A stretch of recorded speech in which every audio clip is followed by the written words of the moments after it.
Eto para magkaroon lang attorney ng, background, kaalaman, yung atin pong mga listeners and viewers, para saan po ba ang batas na ito attorney or para saan po ba ang policing ito? Ano ang nilalaman ng polisiyang ito na anti-epal policy, Attorney Michael? Ayun po, ang DILG po nagpaluwas ng itong anti-EPAL nga na policy. Itong DILG Memorandum Circular Number 2026-006 na nagsasabi na ang mga gabos na provincial, city, municipal, and barangay official and DILG offices na alion itong mga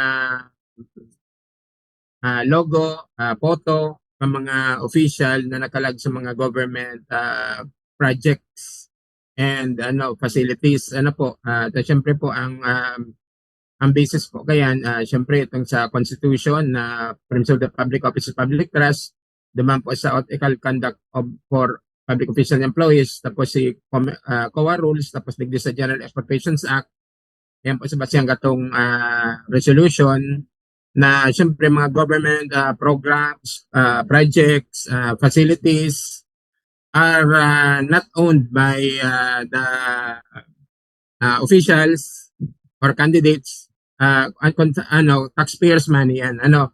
Pag sa diriyang kang government, pag sa diriyang kang public and general. Alright, opo. Ini attorney, maaraman ko lang, ano po, or maaraman mi lang. Digdi po sa Naga City attorney, kaso arin pa po ini inutom, ining anti-epal policy attorney. Ini ka, ano na niyo, in general talaga sabi nga, sa constitution tapos sa government regulation talaga, yaon na siya. At sa Naga City, dahil ko lang alam kung may ordinansa man sinda, baka government ordinansa.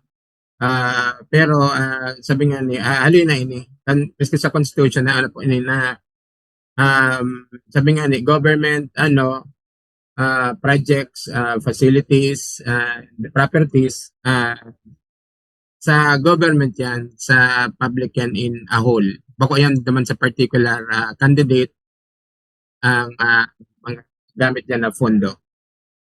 Ayon, opo. Ayun, maaraman mi lang attorney, ano ang mga sakop ka ni attorney? Alam mo, sa mga politiko, sa gabos ba ni attorney ng mga poon presidente hanggang barangay, attorney? And ano pang mga bagay ang nasakop ka ni attorney? Ayun po, siyempre sa gabos na po yan, sa taas, pababa, siyempre duman sa mga national officials na to, tapos pati po sa pababa nga ni, hanggang sa barangay officials, kabali po yan. Dahil po, sabi ko nga ni, ang government funds and facilities for government use, tapos siyempre, taxpayers money yan. Alright, opo. Duman attorney sa sa paghihiras ning ayuda. Yan, mga araw ko yan. May hindi ba attorney ma-take effect din ba digdi ang ang anti-epal policy, attorney Michael? Ayun po, siyempre, kabali na yan dyan sa siyempre lahat ng pang project ng government, basta na ngayon yan naman naman ng election, itong mga panahon kang para sa mga nangaipuan, halimbawa kang DSWD, pabayaan ta na si mga na lang si government in charge government agencies siya magtao po katong mga panahon po sa mga nangangaipuan. Alright, opo. Any attorney sa dahil tinutukar ta ining about sa anti-epal policy. Paano attorney halimbawa sa eleksyon, ibig sabihin attorney bawal nang mga magdurukot ning mga itong mga pamphlet, billboard.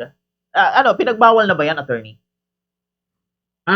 Pwede man po yan syempre kabali man sa itong di man bawal po ng mga mga campaign materials ang purpose ng pagkampanya kang kandidato mabistado sinda ninda ang sa qualification magigipon ninda kaya di man bawal talaga overall ang pagkampanya magamit mga campaign materials pero masundan sila sa prescribed sizes.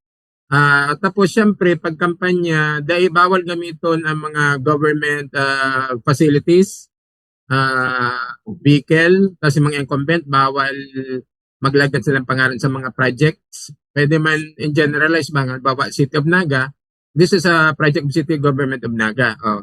Bakun this is a project of Arkan particular candidate official. Yan.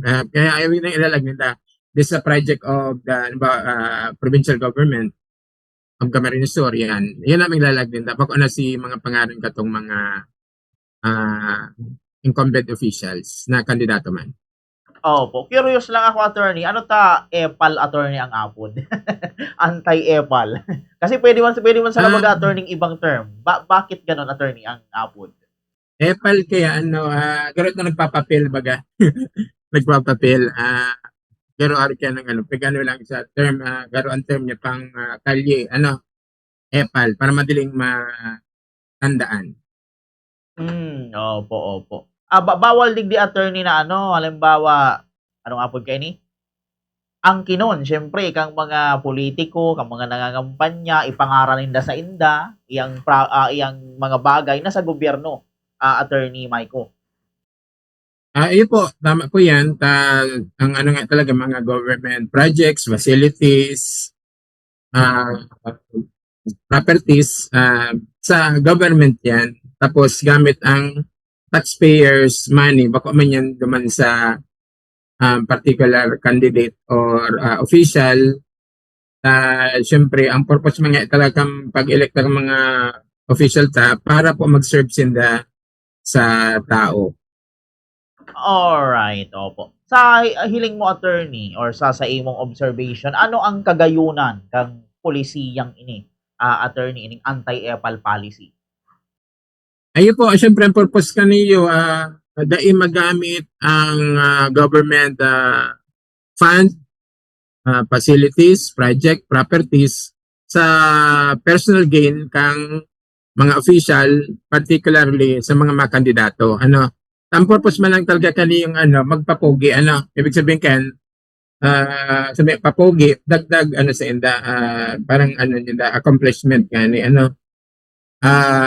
pero ang fund nga kani taxpayers money, kaya po dapat ang ma-reflect kani sa government sa particular LGU, kung sa LGU man ang tas maaraman man yung tao miski dahil si pangaran ninda ang inilag ninda, siyempre kung sabi nga may magayon ng project, maaraman man yung tao na ang leader kaniyo in particular LGU na ini. Alright. O ni attorney, paano kung halimbawa may magbalgar digdi, halimbawa sa politiko o kandidato, buminalgar, nagtauning ayuda ang gobyerno, inangkin niyang sa iya. Ano gato, attorney? Ano ang mangyayari? Ano ang padusa, attorney, or penalidad? Po, sa siyempre may administrative case, may criminal case aspect. Okay, siyempre sa mga opisyalista na incumbent, siyempre pwedeng administrative case. Ang kaso sa COMELEC man pag during election kayan, siyempre may violation sa nakang election laws, abuse of state resources yan. Siyempre penalty yan, election offense, pwedeng disqualification or imprisonment. Iyon. So magabat pala ng attorney ining pagbalgar digdi sa anti-EPAL policy. So, siguro, attorney, ano na lang ang sa imong may a-advise? Siyempre, sa mga kandidato niya harani na baga ang karampanyahan, pero ano na lang, bulan. Attorney, ano ang sa imong may advice sa inda? Po, siyempre, sa mga kandidato, kaya nga agwa kitang inapod naman na per election act, para po mapantay man po ang pagkampanya kam pobre tapos mayaman na kandidato.